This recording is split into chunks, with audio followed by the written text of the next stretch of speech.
Deep in the heart of Peru's coastal desert, etched into the earth with impossible precision, lie drawings so vast they can only be seen from the sky, lines that stretch for miles, geometric patterns that dwarf entire city blocks, and creatures so massive, so perfectly proportioned, that they seem to have been carved by giants.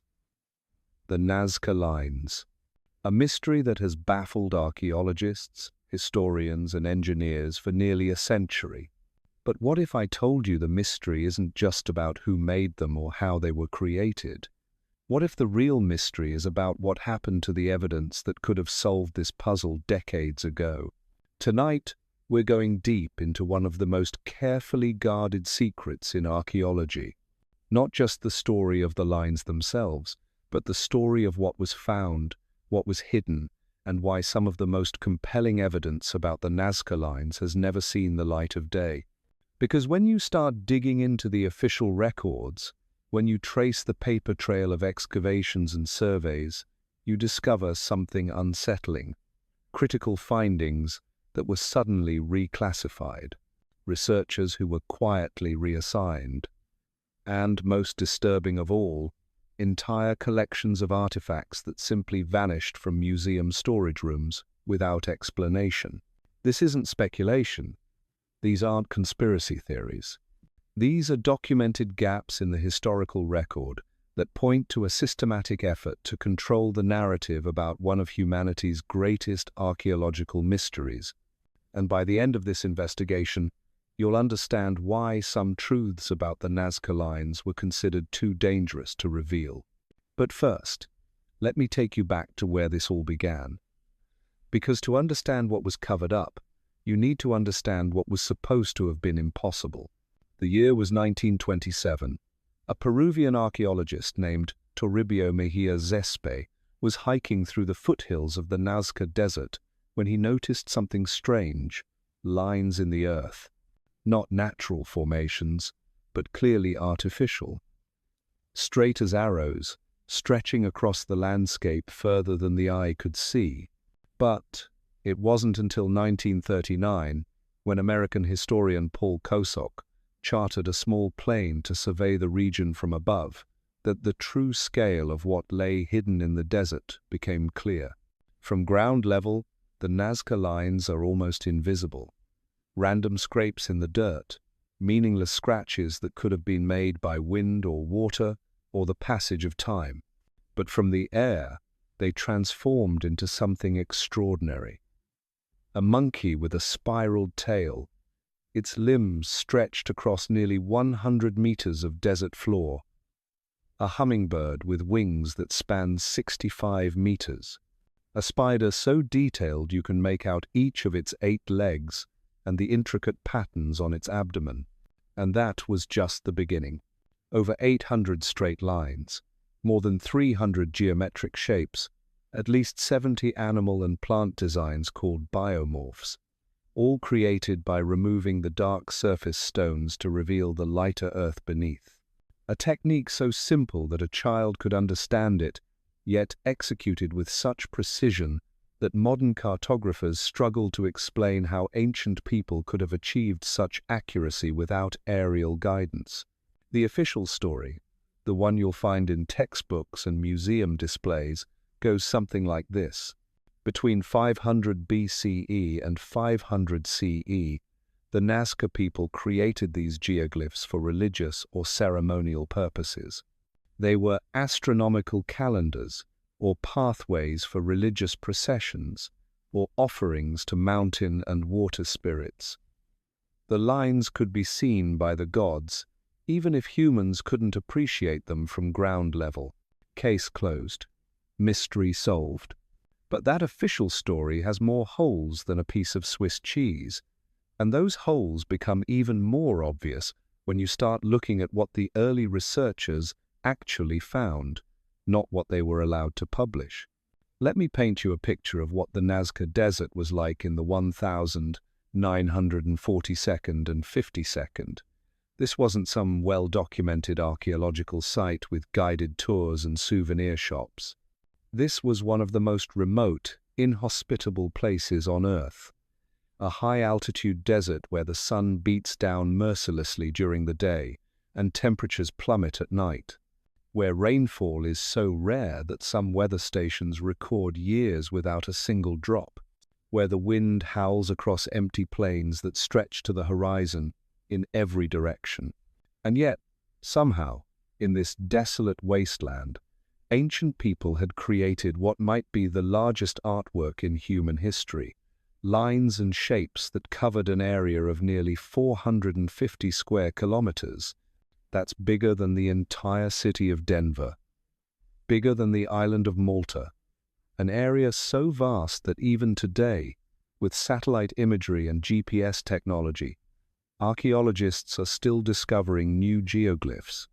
The sheer scale should have been the first clue that something extraordinary was happening here, but it was the precision that really set off alarm bells. Because when you start measuring the Nazca Lines with modern surveying equipment, the results are nothing short of mind-boggling. Take the hummingbird geoglyph. From wingtip to wingtip, it measures exactly 65.8 meters. The body is precisely 50.4 meters long. The proportions are so perfect that if you scaled it down to the size of a real hummingbird, every detail would be anatomically correct. The same precision appears in the monkey, the spider, the condor. These aren't rough sketches or approximate representations. They're technical drawings executed on a massive scale, with tolerances that would challenge modern engineering. And then there are the straight lines. Some of them run for more than 30 kilometers without deviating more than a few meters from perfectly straight. Try walking 30 kilometers in a straight line with a GPS and see how well you do. These ancient people did it with Bronze Age technology, across terrain that includes hills, valleys, and riverbeds. The longest line, known as Line 1, stretches for nearly 65 kilometers. That's longer than Manhattan Island. But here's where the story gets interesting, because in the 1942nd and 52nd, when researchers were first seriously studying the Nazca Lines, they weren't just mapping the geoglyphs themselves. They were finding other things that didn't fit the neat narrative of a Bronze Age culture creating religious artwork.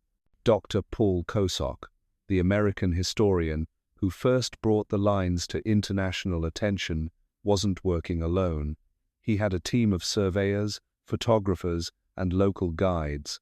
They were documenting everything they found, not just the famous animal shapes, but the entire archaeological landscape of the Nazca region.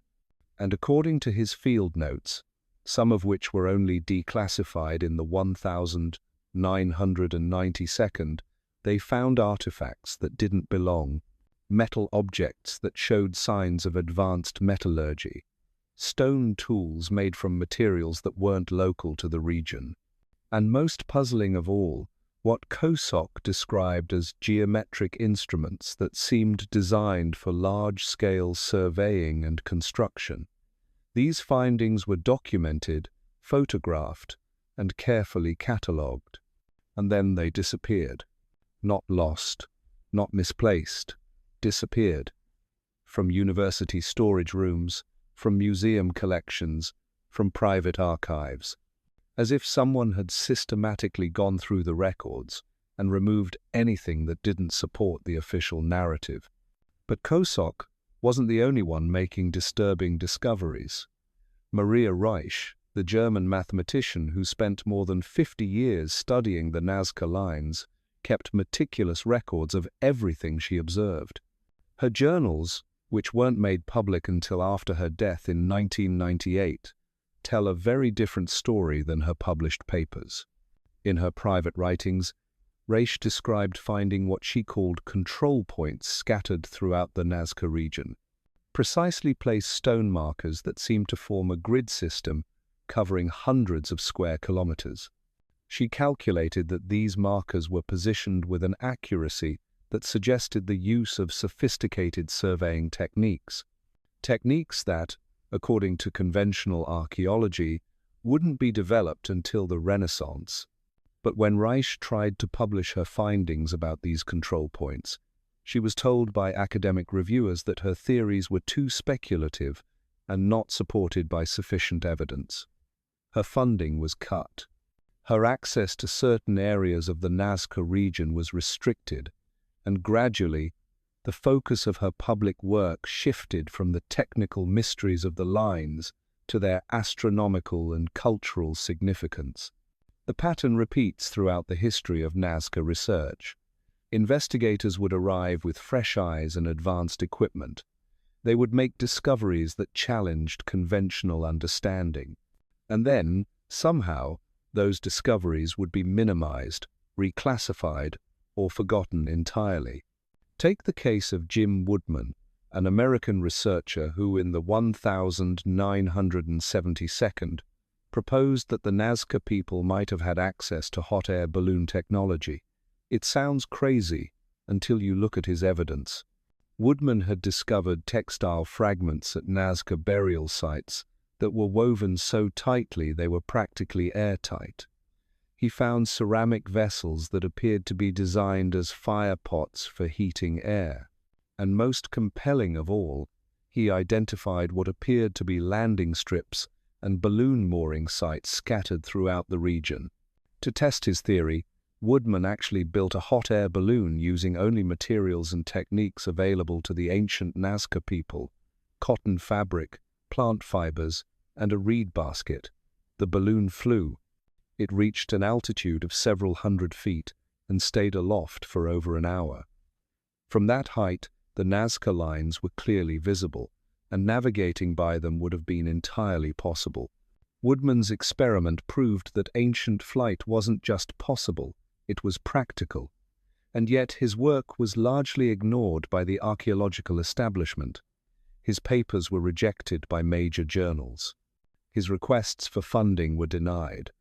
And gradually, his balloon theory was relegated to the fringes of Nazca research, dismissed as the work of an amateur with too much imagination. But the most disturbing case of all involves Dr. Henri Stierlin, a Swiss art historian who in the 1982 gained access to restricted archives at several European museums. Stierlin was researching pre-Columbian art when he stumbled across a collection of photographs and documents that had been donated to the museums by the families of deceased explorers and archaeologists. Among these materials were dozens of photographs taken at Nazca in the 1942 and 52nd, images that had never been published, showing artifacts and structures that didn't appear in any official reports. Stierlin saw photographs of what appeared to be sophisticated astronomical instruments, carved stone tablets covered with mathematical symbols, and most shocking of all, aerial photographs of geoglyphs that weren't included in any modern surveys of the site. When Stierlin tried to publish these photographs, he was told that the materials were of uncertain provenance and couldn't be authenticated. The museums that had provided access suddenly became uncooperative. Doors that had been open were now closed. And within a few years, when other researchers tried to locate the same photographic collections, they were told the materials had been transferred to other institutions or were no longer available for research. The pattern is unmistakable. For more than the narrative about the Nazca Lines 80 years, there has been a systematic effort to control, to filter out evidence that doesn't support the accepted explanation, to marginalize researchers who ask uncomfortable questions, and to ensure that the public never gets a complete picture of what was really found in that remote Peruvian desert. But why? What could be so dangerous about ancient geoglyphs that it requires this level of secrecy and misdirection? What truth about the Nazca Lines is so threatening that it must be hidden at all costs?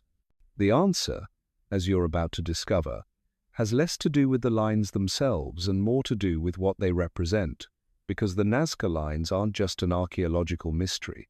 They're evidence of capabilities that shouldn't have existed, knowledge that wasn't supposed to be possible. and implications that could force us to rewrite everything we think we know about human history. The first crack in the official story appeared in 1968, buried in a routine geological survey that was never meant to see the light of day. A team of mining engineers, working for a copper exploration company, was using ground-penetrating radar to map subsurface mineral deposits in the Nazca region. What they found beneath those famous lines wasn't copper. It was something that made them immediately contact the Peruvian Ministry of Culture and request that their findings be classified. According to leaked portions of that survey, the radar revealed an extensive network of underground chambers and tunnels running directly beneath many of the major geoglyphs. Not natural cave systems, but clearly artificial constructions with geometric precision that matched the surface lines above. The chambers appeared to be connected by a sophisticated drainage and ventilation system that extended for kilometers underground. And most disturbing of all, the radar signatures suggested that many of these underground spaces were still intact, sealed and preserved after more than 1,000 years. The mining company was quietly bought out 6 months later. Their survey equipment was confiscated by government officials, and the engineers who had made the discovery were transferred to projects on the other side of the world, bound by non-disclosure agreements that are still in effect today. But that wasn't the only evidence of underground activity at Nazca. In 1974, a graduate student named Carlos Hermosa was conducting his doctoral research on ancient Peruvian hydraulic systems when he gained permission to excavate near the famous spider geoglyph. Working with a small team and limited funding, Hermosa began carefully removing layers of sediment and debris that had accumulated over centuries. What he found 3 meters below the surface changed everything. A stone-lined chamber, roughly circular, about 4 meters in diameter. The walls were covered with carved symbols that didn't match any known pre-Columbian writing system. More intriguing still, the chamber contained what appeared to be a sophisticated water collection and distribution system, with channels and pipes that connected to the underground network the mining survey had detected. But it was what Hermosa found in the center of the chamber that really set off alarm bells. A stone pedestal, clearly artificial, supporting what looked like the remains of some kind of instrument. Not pottery, not ceremonial objects, but what his field notes described as mechanical components of unknown function. Metal gears that showed signs of precision manufacturing, crystal lenses that had been ground and polished to optical specifications. And most puzzling of all, what appeared to be magnetic compass needles made from an iron alloy that modern metallurgists couldn't identify. Hermosa photographed everything. He made detailed drawings and measurements. He collected samples for analysis. And then, just as he was preparing to publish his findings, he received a visit from officials representing something called the Institute for Cultural Heritage Protection, a government agency that most archaeologists had never heard of. The officials were polite but firm. Hermosa's excavation permit was being revoked due to irregularities in the application process. His findings were being reclassified as culturally sensitive materials that required special handling, and his photographs, notes, and collected samples were being transferred to appropriate institutions for further study. Hermosa never saw his materials again. When he tried to continue his research using different sites, his funding applications were consistently rejected. His academic advisor suggested he might want to consider a different topic for his dissertation. And gradually, Carlos Hermosa faded from the archaeological community entirely, taking a job teaching high school history in a small town far from Lima. The pattern was becoming clearer with each suppressed discovery. But it wasn't just individual researchers being silenced. Entire expeditions were being shut down when they got too close to uncomfortable truths.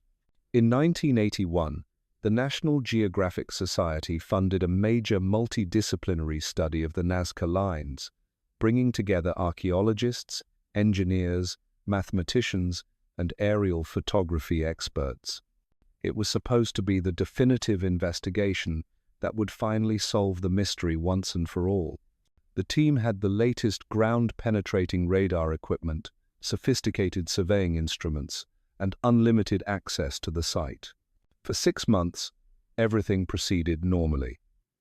The team mapped previously unknown geoglyphs, documented the construction techniques used to create the lines, and began developing computer models to explain how ancient people could have achieved such precision without modern technology.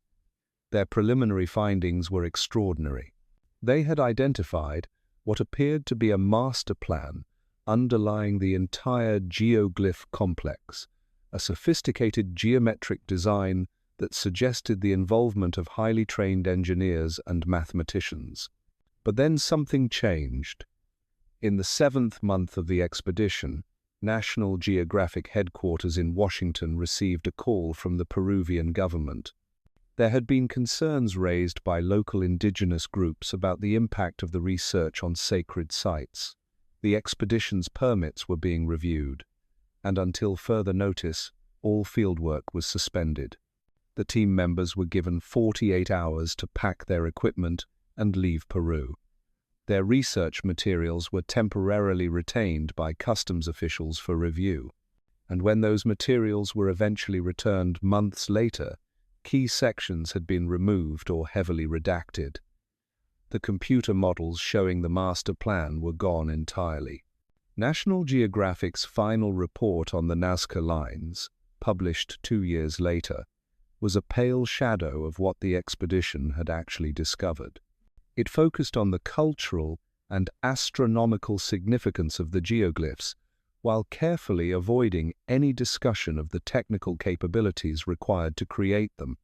The sophisticated geometric design that had excited the researchers was reduced to a few vague references about possible planning elements.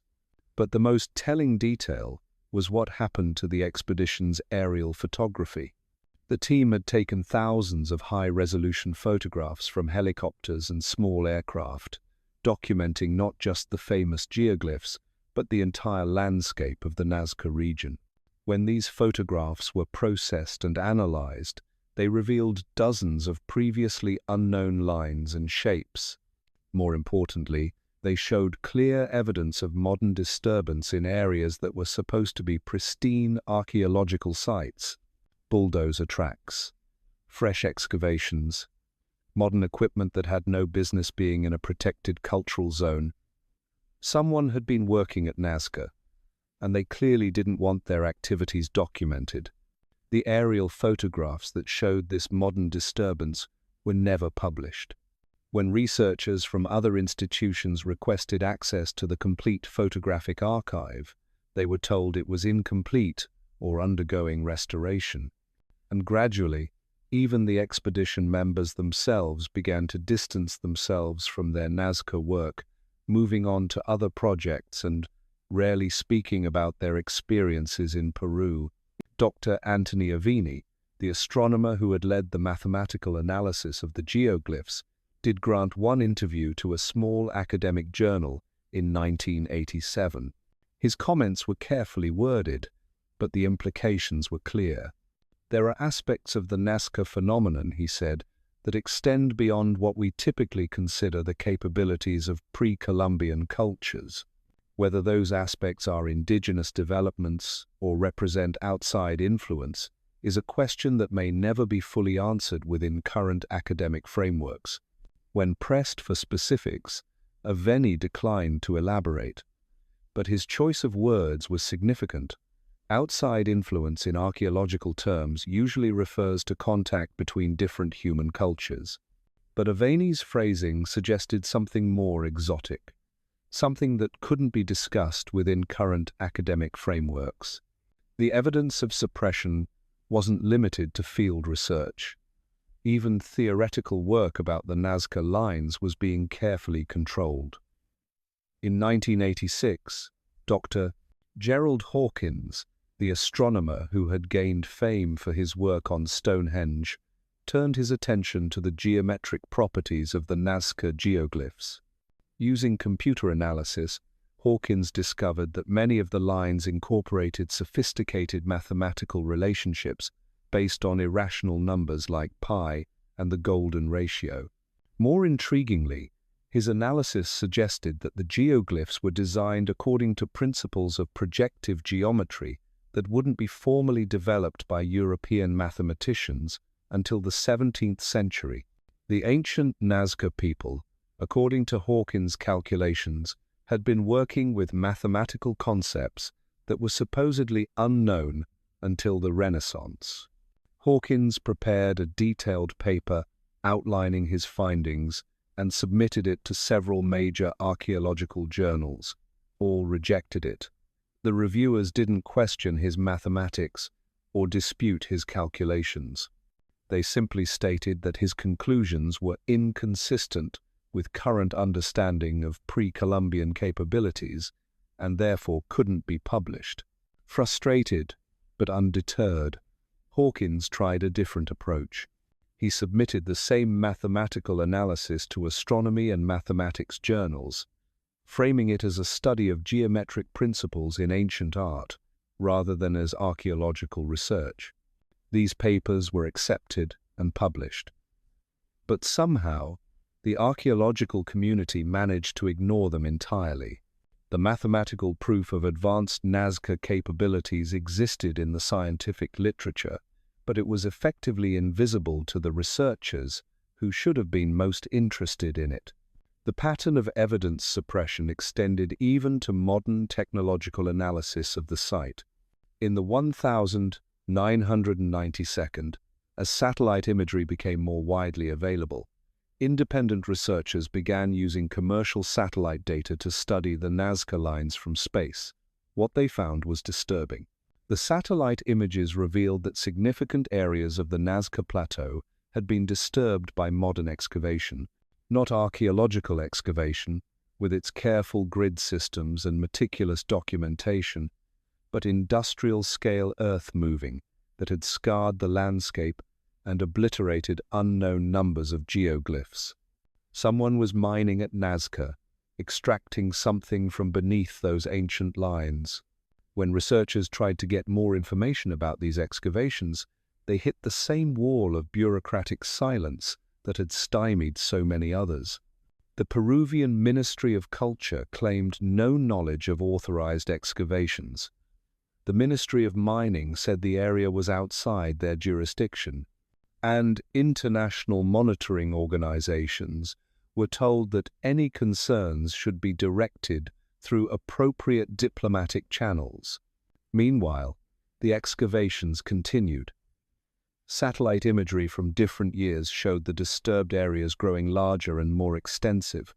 Whatever was being extracted from beneath the Nazca Lines, it was valuable enough to justify destroying one of humanity's greatest archaeological treasures to get it. But perhaps the most chilling evidence of the cover-up came from an unexpected source. In 2003, a former intelligence analyst named Robert Collins published a memoir about his career with the U.S. Defense Intelligence Agency. Buried in the middle of the book, almost as a throwaway comment, Collins mentioned that during his time analyzing South American military activities, he had been asked to prepare briefings on anomalous archaeological sites that might have strategic implications. One of those sites, according to Collins, was Nazca. The briefings, which were classified at the highest levels, dealt with what he described as technological artifacts of uncertain origin that had been recovered from excavations at the site. Collins didn't provide details about the artifacts themselves, but he did reveal that they were considered significant enough to warrant ongoing monitoring by multiple intelligence agencies. When journalists tried to follow up on Collins' claims, they found that the relevant sections of his DIA service record had been classified retroactively. His security clearance was revoked, ostensibly for unauthorized disclosure of classified information. and Collins himself began declining interviews, stating only that he had said everything he was authorized to say about his government service. The message was clear. Even decades after the fact, even the most vague references to what had been found at Nazca were considered too sensitive for public discussion. Whatever secrets lay buried beneath those ancient lines, they were worth protecting at the highest levels of government. But secrets have a way of leaking out, especially when they're as big as this one. And as you're about to discover, the truth about what's really hidden at Nazca is stranger and more significant than anyone could have imagined. The pieces of the puzzle began falling into place in 2007, though it would take years before anyone understood what they were looking at. It started with a routine maintenance check on a communications satellite orbiting 400 miles above Earth. The satellite's thermal imaging sensors, designed to monitor global climate patterns, detected an unusual heat signature in the Nazca Desert. Not the diffuse warmth you'd expect from sun-baked rock and sand, but focused points of intense thermal activity scattered across the plateau in a pattern that seemed to mirror the geoglyphs above. The satellite data was processed automatically and filed in a database that nobody was supposed to access. But Dr. Elena Vasquez, a thermodynamics specialist working for a European space agency, had clearance to analyze climate data from South America. When she pulled up the Nazca readings as part of a broader study on desert heating patterns, what she saw made her blood run cold. The thermal signatures weren't random. They formed a precise geometric network that extended far beyond the boundaries of the known geoglyph field. More disturbing still, the heat sources appeared to be artificial. The thermal patterns showed the characteristics of controlled energy generation, not natural geological processes. Someone, or something, was operating sophisticated machinery deep beneath the Nazca Lines. Vasquez knew she was looking at something that could change everything. She compiled her findings into a detailed report, complete with thermal maps and energy calculations that proved the underground activity was far too organized to be natural. But when she tried to submit her research for peer review, she discovered that her access to the satellite data had been revoked without explanation. Her supervisor, Dr. Klaus Müller, was apologetic but firm. The thermal readings from Peru were being reclassified as part of a bilateral research agreement between the European Space Agency and the Peruvian government. Vasquez's security clearance was being downgraded, and she would no longer have access to sensitive orbital imagery. The official reason given was budget cuts and organizational restructuring, but Vasquez wasn't the type to give up easily. Before her access was terminated, she had managed to download copies of the most significant thermal images.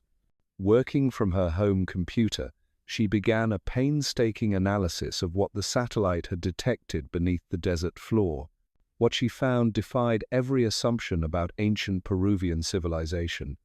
The underground thermal sources weren't scattered randomly across the Nazca Plateau. They were positioned at precise mathematical intervals that corresponded to a three-dimensional geometric matrix extending deep into the Earth. The pattern was so sophisticated that it required advanced computational modeling just to map its full extent. More puzzling still, the thermal signatures showed signs of active regulation.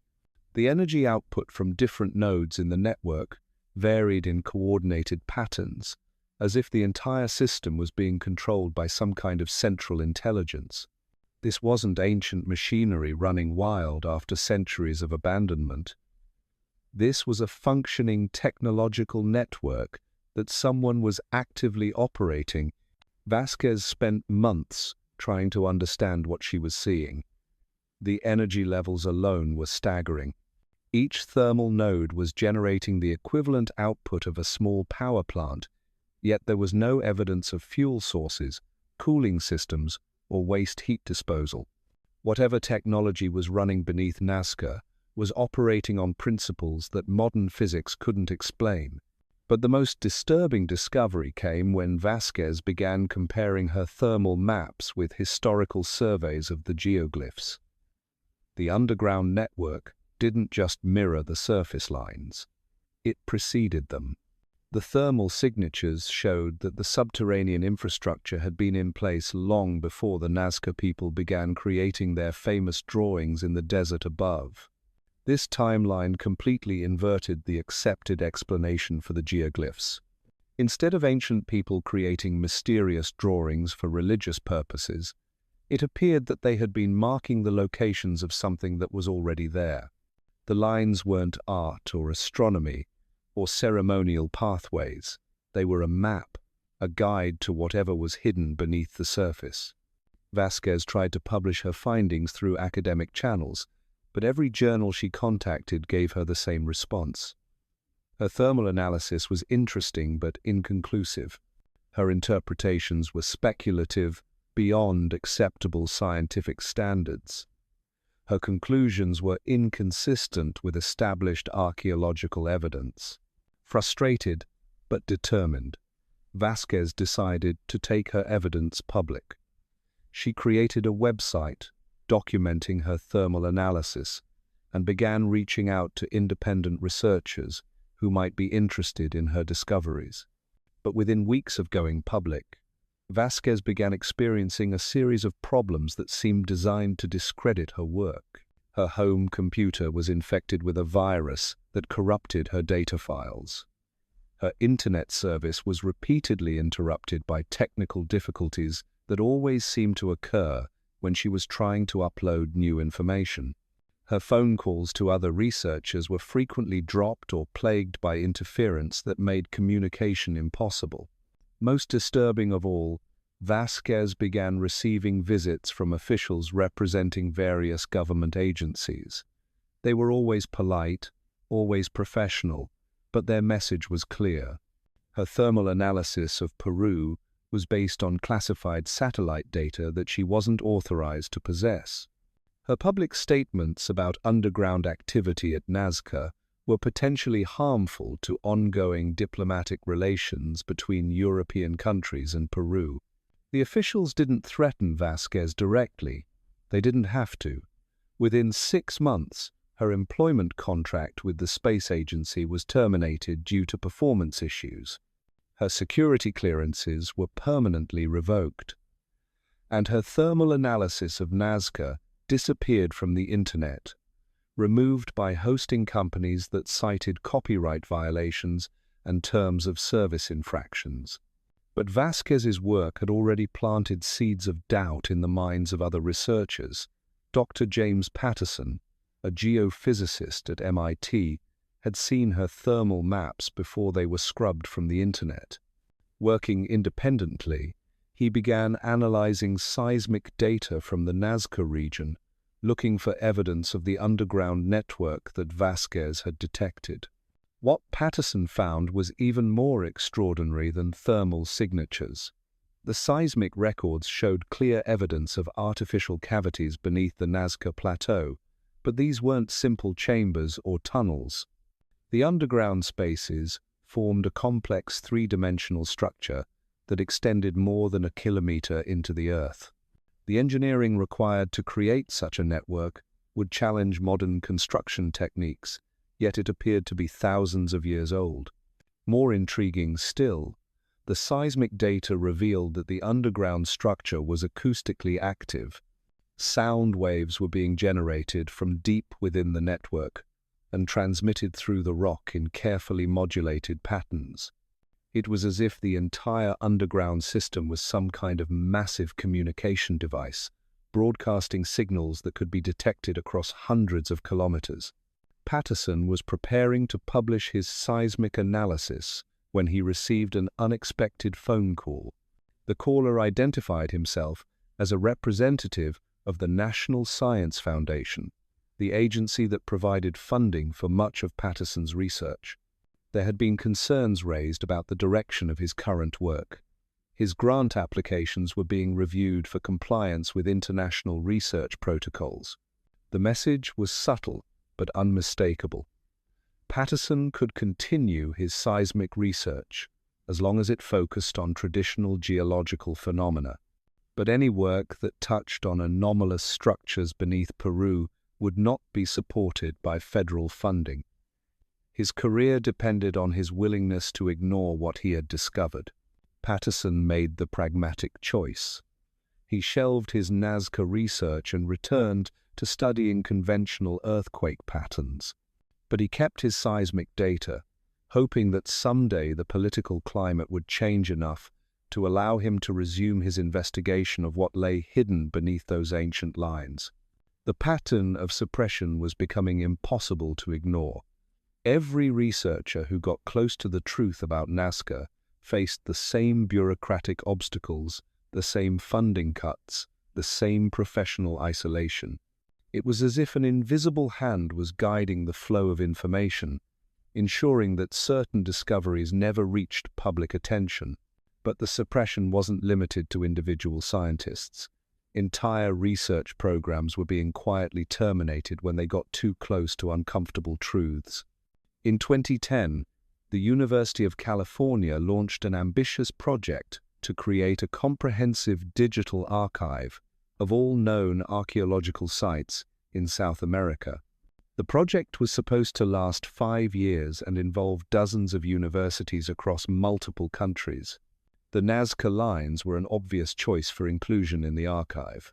The research team planned to use the latest ground-penetrating radar technology to create detailed three-dimensional maps of the geoglyphs and their surrounding landscape. They would document not just the famous animal shapes, but every line, every geometric pattern, every trace of ancient human activity in the region. For the first 2 years, the project proceeded smoothly. The team mapped hundreds of previously unknown geoglyphs and documented construction techniques that revealed surprising sophistication in ancient Peruvian engineering.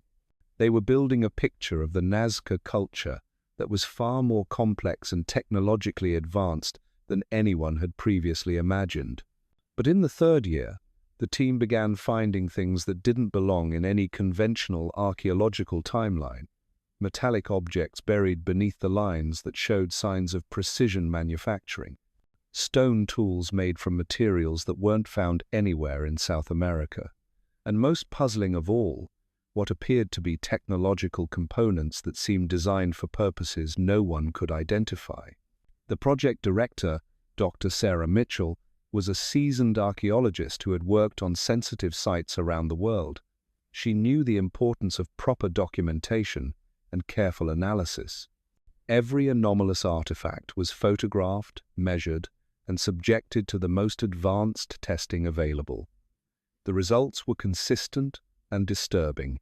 The metallic objects were made from alloys that combined elements in ways that modern metallurgy couldn't explain. The stone tools were crafted with precision that exceeded what should have been possible with ancient techniques. And the technological components showed signs of wear patterns that suggested they had once been part of functioning machinery. Mitchell knew that publishing these findings would provoke controversy, but she also knew that suppressing them would be a betrayal of scientific integrity. She began to document everything the team had discovered, including the artifacts, preparing a comprehensive report that challenged conventional understanding of pre-Columbian capabilities. But before the report could be completed, the University of California received a formal complaint from the Peruvian government. The Digital Archive project was accused of violating international protocols for archaeological research. The team's permits were being revoked due to unauthorized excavation activities and failure to coordinate with local authorities. The complaint was factually incorrect. The team had worked closely with Peruvian officials throughout the project and had never conducted any unauthorized excavations. But facts seemed irrelevant. Within weeks, the entire project was shut down. The team members were recalled from Peru, and their research materials were impounded by customs officials. When the materials were eventually returned, they had been sanitized. The photographs of anomalous artifacts were gone. The detailed measurements and technical analyses had been removed. The comprehensive report that Mitchell had been preparing was reduced to a few pages of generic observations about Nazca construction techniques. The digital archive project was officially terminated due to budget constraints and shifting research priorities. But the real reason was clear to anyone who understood the pattern. The team had gotten too close to secrets that someone was determined to keep hidden. Mitchell tried to continue her Nazca research independently, but she found that doors that had once been open were now closed. Her funding applications were rejected, her requests for research permits were denied, and gradually she was forced to abandon her investigation of one of the most significant archaeological discoveries of her career. The suppression of Nazca research wasn't just affecting individual scientists and research programs.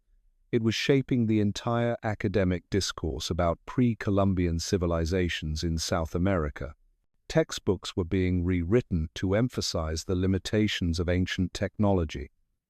Conference presentations that challenged conventional timelines were being rejected, and students who showed interest in anomalous archaeological evidence were being steered toward more productive areas of research. The message being sent throughout the academic community was clear.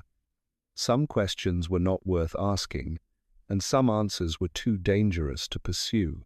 The mystery of the Nazca Lines would remain officially unsolved, not because the evidence wasn't there, but because the evidence was being systematically suppressed.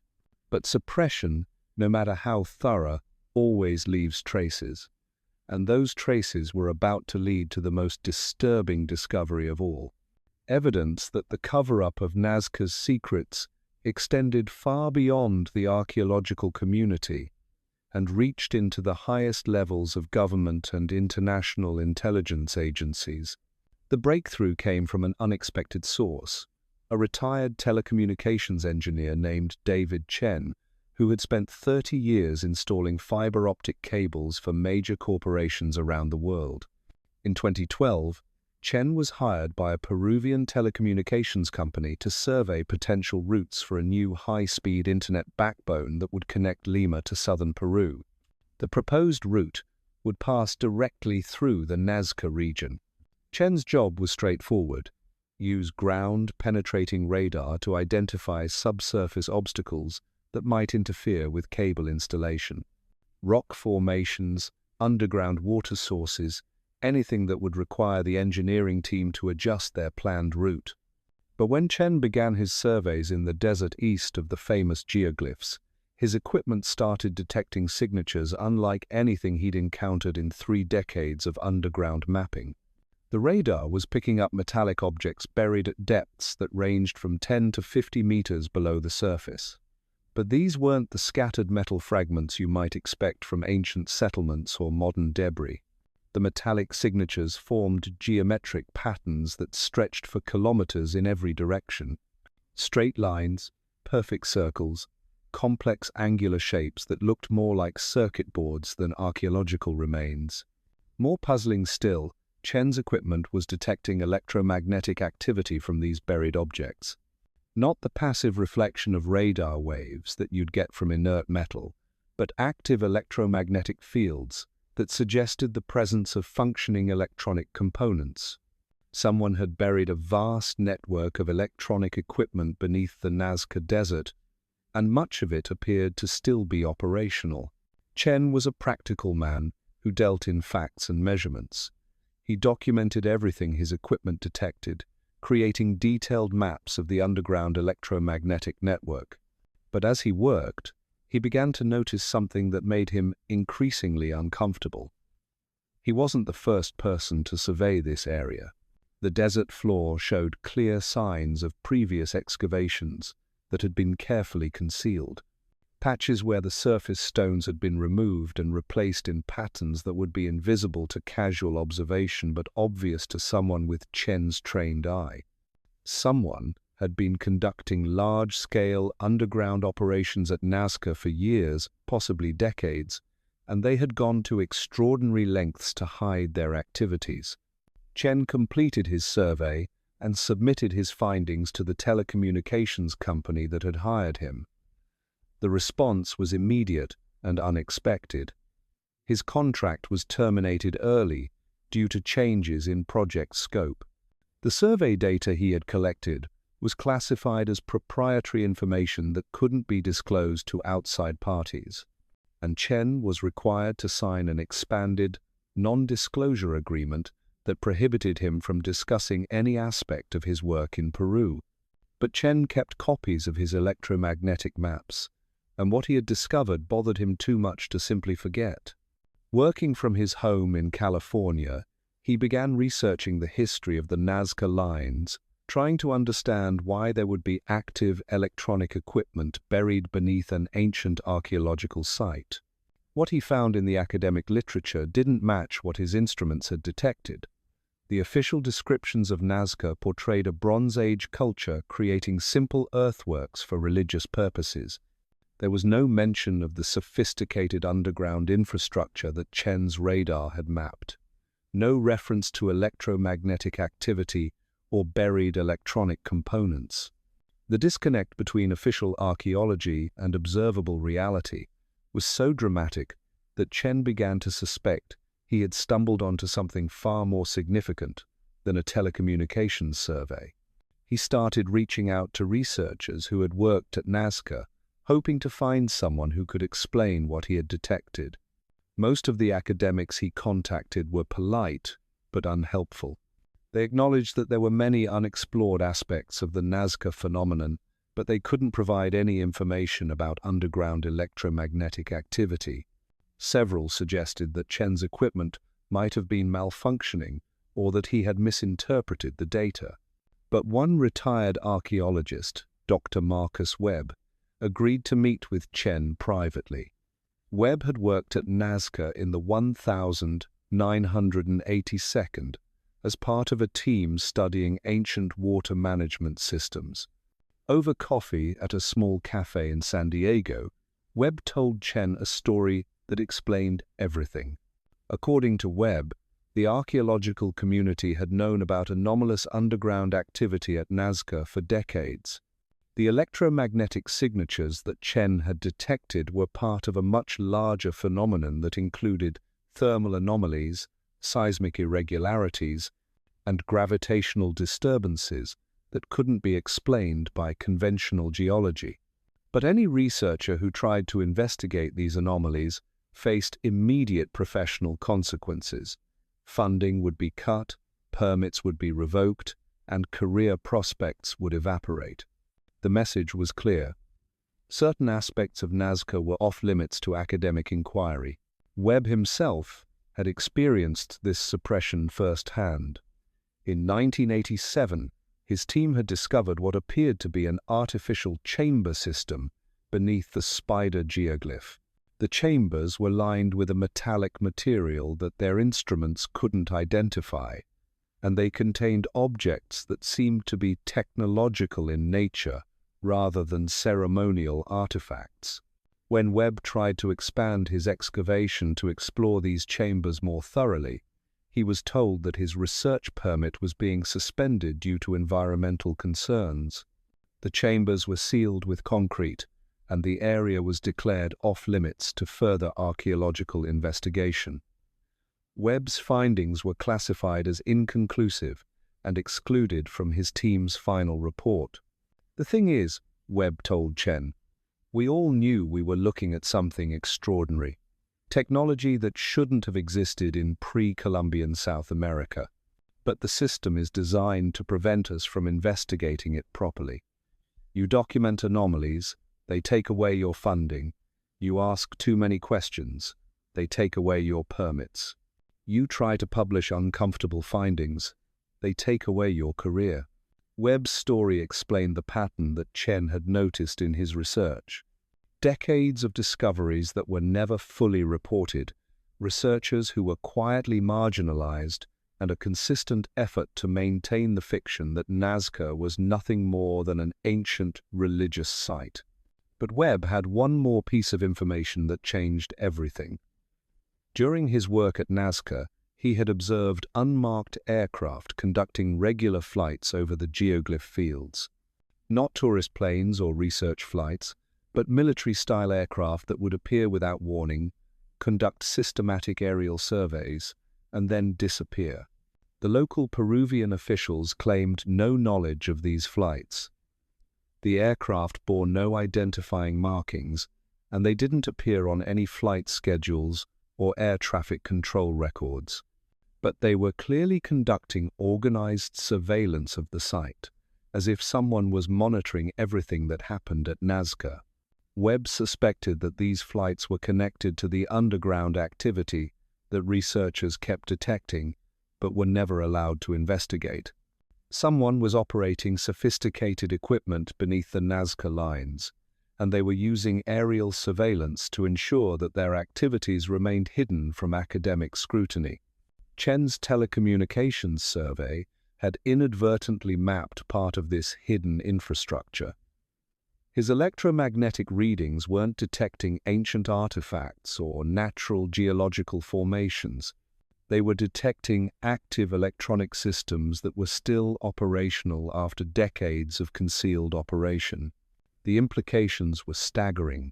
If Webb was right, then Nazca wasn't just an archaeological site where evidence was being suppressed. It was an active operational facility where someone was using advanced technology for purposes that remained completely unknown to the outside world.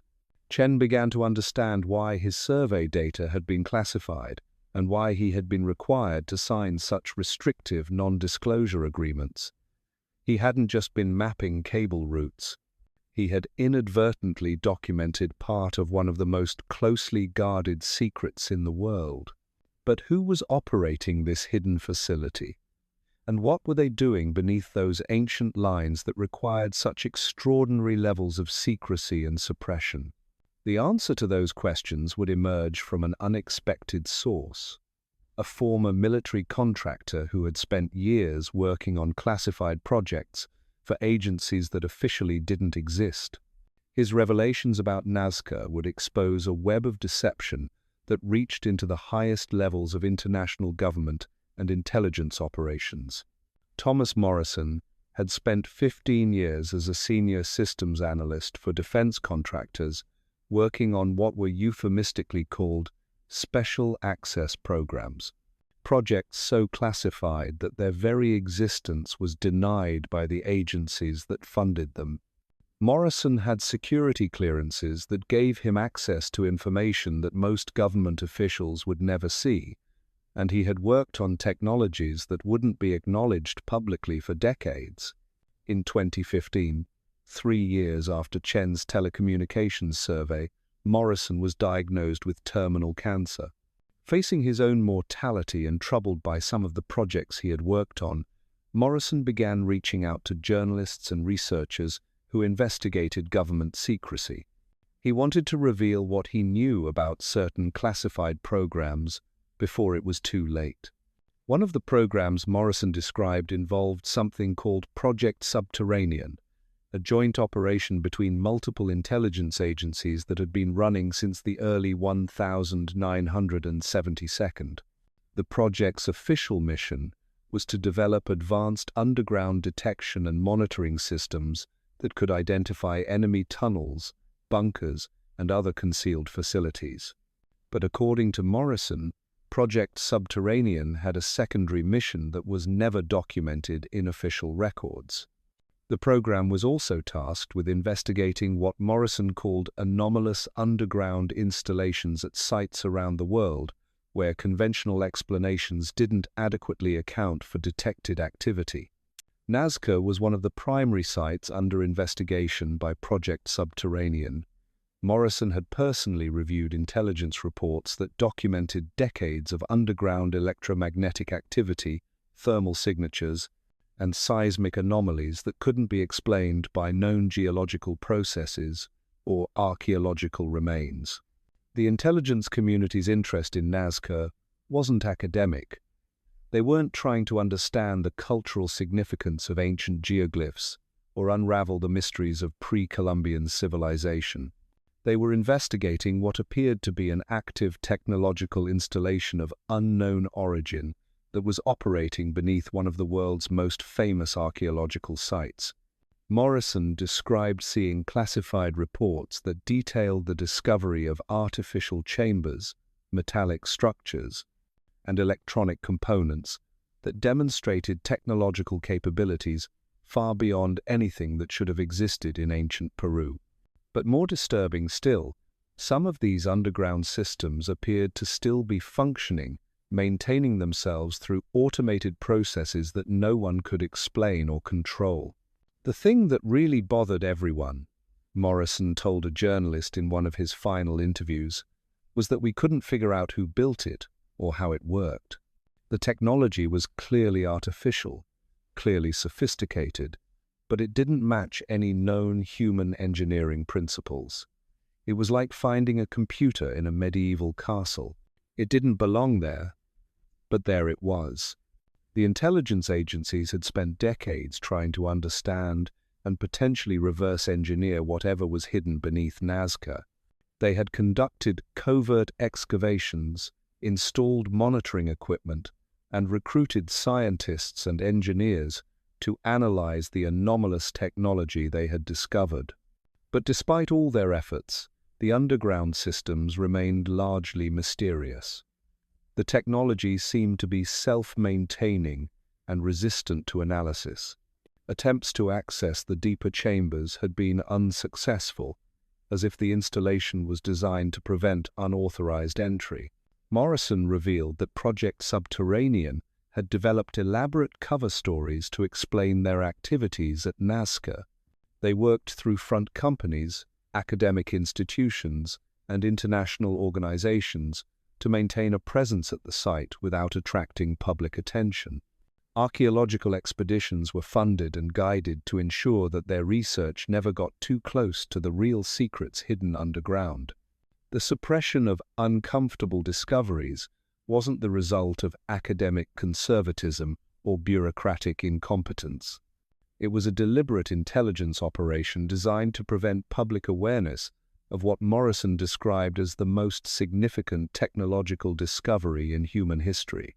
But the intelligence agencies weren't just suppressing information about Nazca, they were actively studying whatever they had found there, trying to understand technology that appeared to be centuries or millennia ahead of current human capabilities.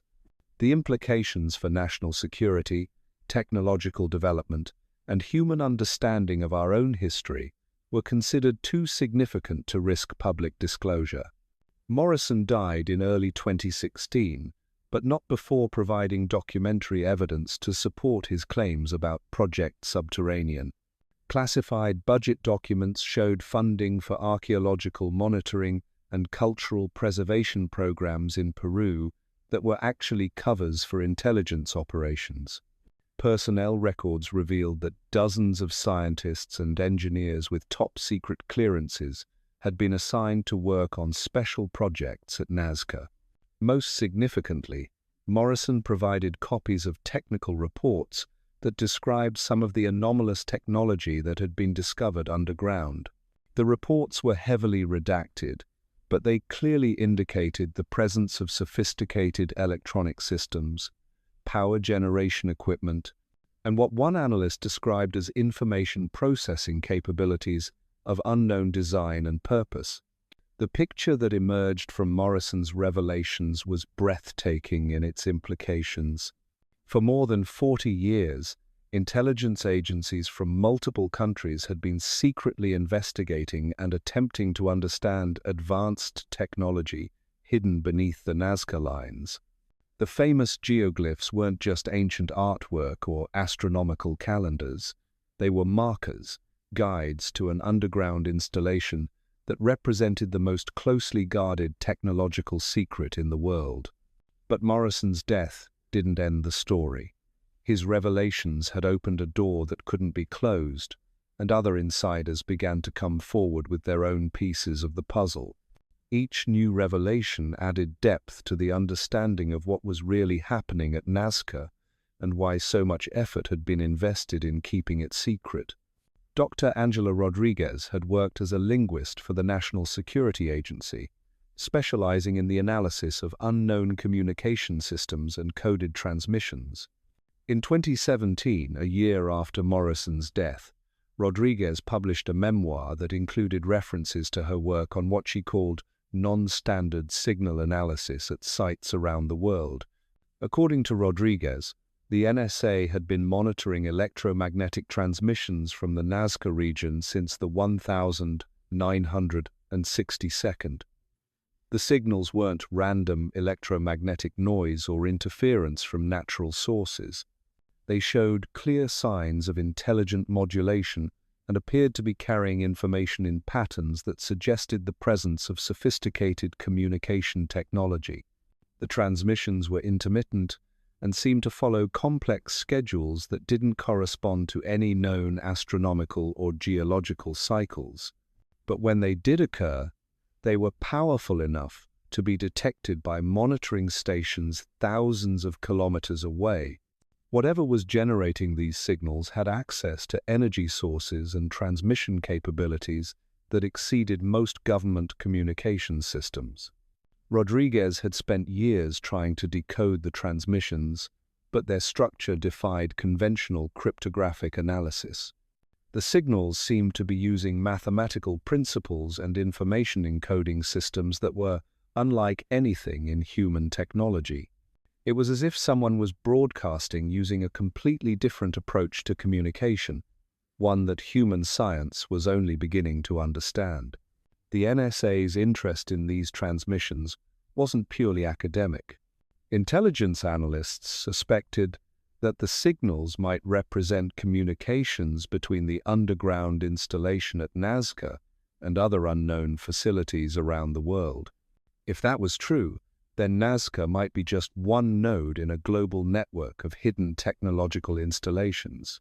Rodriguez's memoir didn't provide detailed technical information about the signals she had analyzed, but her references to non-terrestrial communication protocols and technology of uncertain origin were consistent with Morrison's description of advanced systems that seemed to exceed human technological capabilities.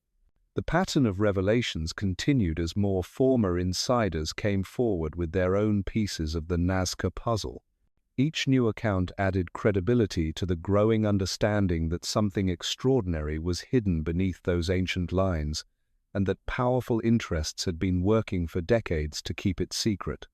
But perhaps the most significant revelation came from an unexpected source, a former Vatican archivist who claimed that the Catholic Church had been aware of the Nazca secrets for centuries and had been actively involved in efforts to suppress public knowledge of what lay hidden in the Peruvian desert.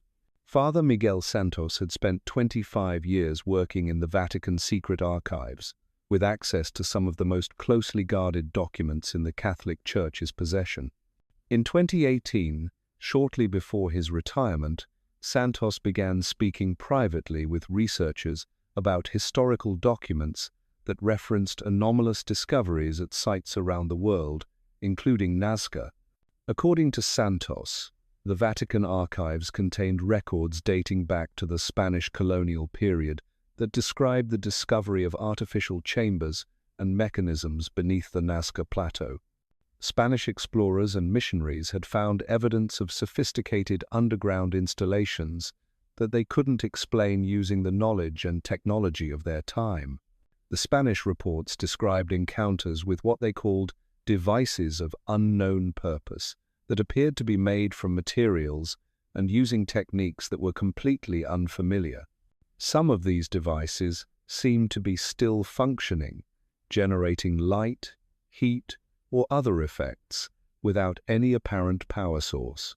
The Spanish authorities had initially tried to study and understand these discoveries, but they quickly realized that the technology was beyond their ability to comprehend or control. More troubling still, the underground installations seemed to be protected by automated systems that prevented unauthorized access and appeared to respond to intrusion attempts with defensive measures. Rather than risk provoking whatever intelligence controlled these systems, the Spanish colonial government had made the decision to seal the underground chambers and classify all information about their existence. The official records described the Nazca region as containing only ancient earthworks of religious significance, while the true discoveries were documented in secret reports that were sent directly to Spain and eventually archived in the Vatican.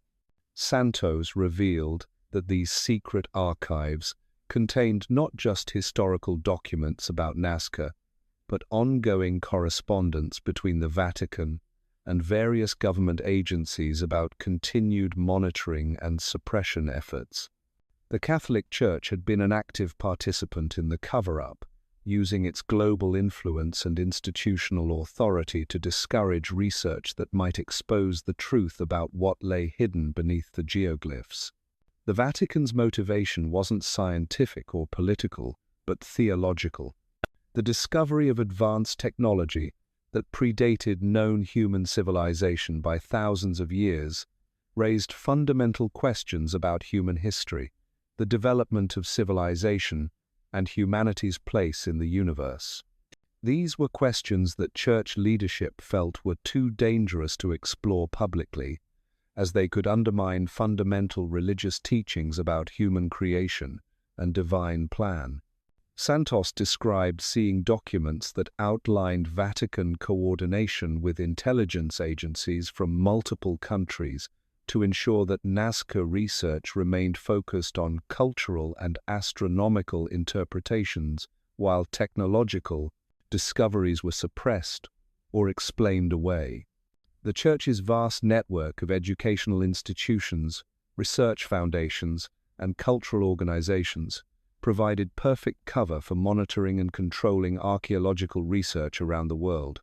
The revelations from Santos completed a picture that had been emerging through decades of suppressed discoveries and insider testimonies.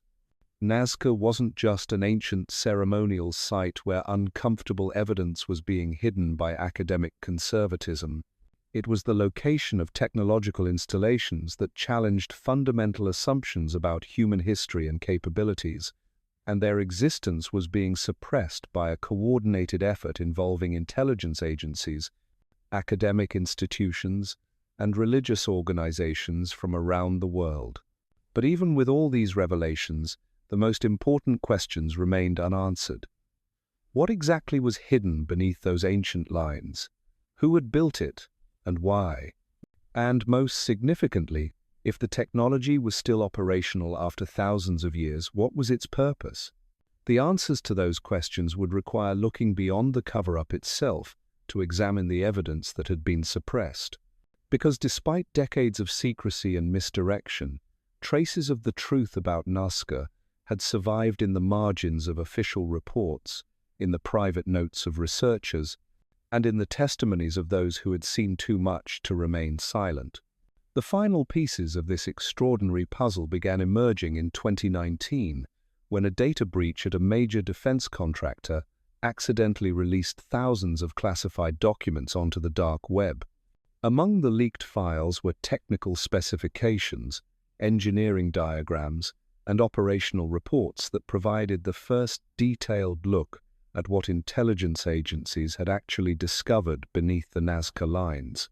The documents revealed that the underground installation wasn't just sophisticated by ancient standards, it was sophisticated by modern standards. The facility contained power generation systems that operated on principles current science couldn't explain, producing enormous amounts of energy without any detectable fuel source or waste products. The engineering diagrams showed structural elements that seemed to defy basic laws of physics, with support systems that appeared to distribute weight and stress in ways that should have been impossible. But perhaps most disturbing of all were the operational reports that described ongoing activity within the installation. The facility wasn't just a relic from some forgotten civilization. It was actively functioning, maintaining itself through automated systems that showed signs of adaptive intelligence. Monitoring equipment had detected changes in the underground network over time, as if the installation was evolving, upgrading itself using resources and capabilities that remained completely mysterious. The leaked documents also revealed the true scope of international cooperation in studying and suppressing the Nazca discoveries. Project Subterranean wasn't just an American intelligence operation. It involved agencies from at least 12 countries, coordinated through NATO and other international security organizations. The level of resources devoted to understanding and concealing what lay beneath those ancient lines was staggering, involving hundreds of millions of dollars in classified funding and the careers of thousands of scientists, engineers, and intelligence analysts. One particularly revealing document was a risk assessment prepared by a joint intelligence committee in 2010. The assessment outlined potential consequences if knowledge of the Nazca installation became public. The analysts warned that disclosure could trigger social upheaval, religious crises, and geopolitical instability as nations struggled to understand the implications of advanced technology that appeared to predate human civilization. The assessment also revealed another disturbing possibility. Intelligence analysts suspected that Nazca might not be unique. Similar electromagnetic and thermal signatures had been detected at other locations around the world, suggesting the existence of a global network of hidden installations. If that was true, then humanity was sharing the planet with technological capabilities that dwarfed our own, operating according to purposes and principles that remained completely unknown. The leaked documents provided confirmation of what researchers like Chen, Vasquez, and Patterson had discovered through their independent investigations. But they also revealed something more ominous. The intelligence agencies weren't just studying the underground technology, they were trying to access it, to understand how it worked, and potentially to reverse engineer it for their own purposes. Multiple reports described attempts to penetrate deeper into the installation, using advanced drilling equipment and remotely operated vehicles to explore chambers that had never been fully mapped. But these attempts had been largely unsuccessful. The installation seemed to be protected by defensive systems that prevented unauthorized access, and several exploration attempts had ended in equipment failures that analysts described as anomalous and inconsistent with known failure modes. One report from 2015 described an incident where a deep drilling operation had been suddenly terminated when the drilling equipment began exhibiting what the report called autonomous behavior. The drill had apparently begun changing direction on its own, following paths that weren't programmed into its control systems. When technicians tried to retrieve the equipment, they found that it had been somehow integrated into the underground structure, as if the installation had absorbed it. The implications were chilling. The technology beneath Nazca wasn't just advanced. It was apparently capable of defending itself, adapting to intrusion attempts, and even incorporating human technology into its own systems.